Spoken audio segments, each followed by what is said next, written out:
What is up, guys? It's Scott with Neverheads back for another NFT review, and I think I found another gem for you guys today. It's called Soulofox, and it is a Solana-based NFT with an upcoming game that they're going to be releasing, I believe, next year. But they do have 3,400 followers on Twitter, and I gotta check my phone to see how many they have on Discord right now. 5,036 members, of which 585 are online, and good God, this community is pretty active. Messages coming in every couple of seconds there, so that is always a good sign. Let's check their website out, because it is pretty solid. So each foxian is unique and programmatically generated from over 100 different attributes, including clothing, weapons, eye color, fur color, facial expression, shoes, and a little animal companion that helped them through the journey. There will be 22 foxians released on their first adventure. The minting cost for a foxian is 1 soul, and owning the NFT will gain you different benefits, including airdrops, token rewards, access to land ownership, and more. So they are building an RPG game, and they are also launching a companion token to go along with the game. But before we go further, I did find a little trailer for the game that I'll play kind of sped up, and let me turn that music off. So the game is modeled in like a classic NES style, where it's kind of pixely and kind of old school looking is the theme I believe that they're going for. And it's going to be kind of like a story, but you will be able to buy digital land in this game as well, and you'll be able to use their tokens for that.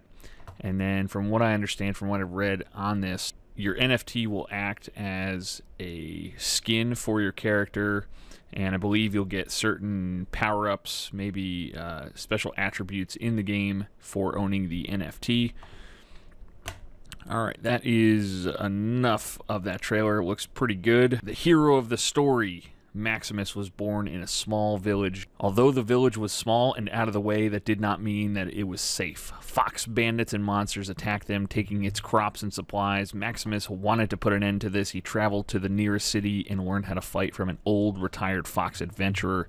Then he returned to his village. There he trained other foxes who wanted to fight back.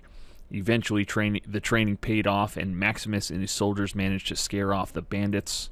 The village became safe from that day on, yet Maximus was not done. He started taking on missions to go slay monsters and villains all across the world. In short, he became an adventurer. One day, Maximus took a routine quest. He had to chase down a flesh-eating elk that was terrorizing an area close to his own village. That is a pretty spooky-looking elk.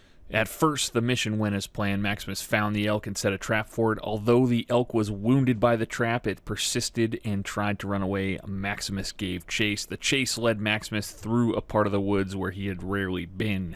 Although he was now in unknown terrain, he could not simply stop hunting his target, and so he went on. And then, as he was running, he felt the earth slip out from under him. Within the blink of an eye, the fox warrior was falling. He braced himself for impact, sure that this hole would be the death of him, and yet no impact came. Maximus fell and fell. Eventually, he drifted off into unconsciousness, still falling. So kind of like the Alice in Wonderland through the looking glass type deal. When he woke up, Maximus found himself in a strange land. He was in the middle of an open field, not in the forest where he had been before. What was more, his armor and weapons were missing. In fact, he was completely naked, lacking even his personal effects. It was a strange situation, to be sure, and Maximus had to get to the bottom of it, and so he picked a direction and started walking. It did not take long for Maximus to realize that he was in a different world altogether. There were no foxes here, but people known as humans who lived in villages, towns, and cities. In terms of technology, they seemed to be roughly on par with Maximus's world, if a little more archaic. The world itself was different.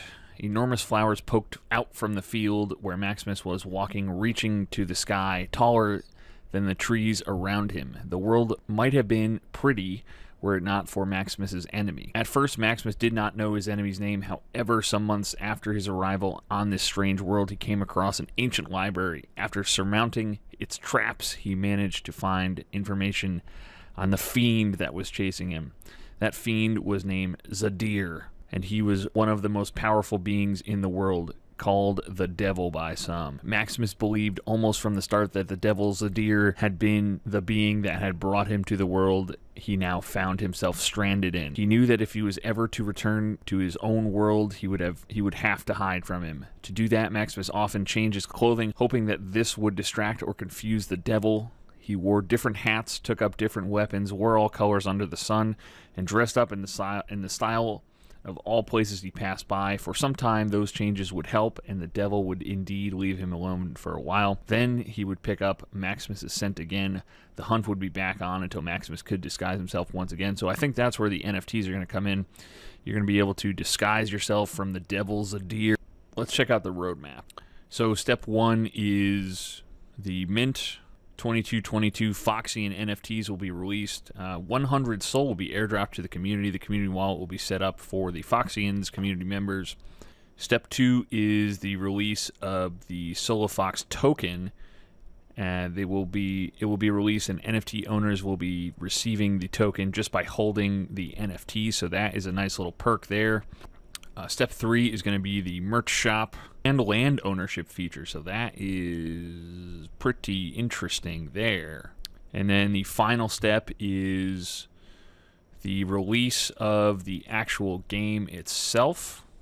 And it looks like that the land ownership feature allows you to build structures, and you guys can go and kind of raid each other's structures and earn tokens from the raids themselves. And I think you get 10% of the raid proceeds, or the loot from the raid, in Foxy coin or Fox token, Soulofox token, will go to the landowner. So the more land you own in the ecosystem, the more tokens you will receive just for holding it, just for owning the land there. So definitely playing on the digital real estate thing, which I absolutely love, and the game feature. This one is definitely a no-brainer. I think these are going to be going for 10 Soul once the game is out, just to be able to own that digital real estate, and you're going to receive Fox tokens for holding your NFTs as well. But anyways, guys, that is just about going to do it for this one. So as always, please make sure you're subscribed to the channel for more updates on Soulofox, as well as other NFTs, stocks, and tokens we like. And I thank you guys so much for watching this far, and I'll see you in the next video.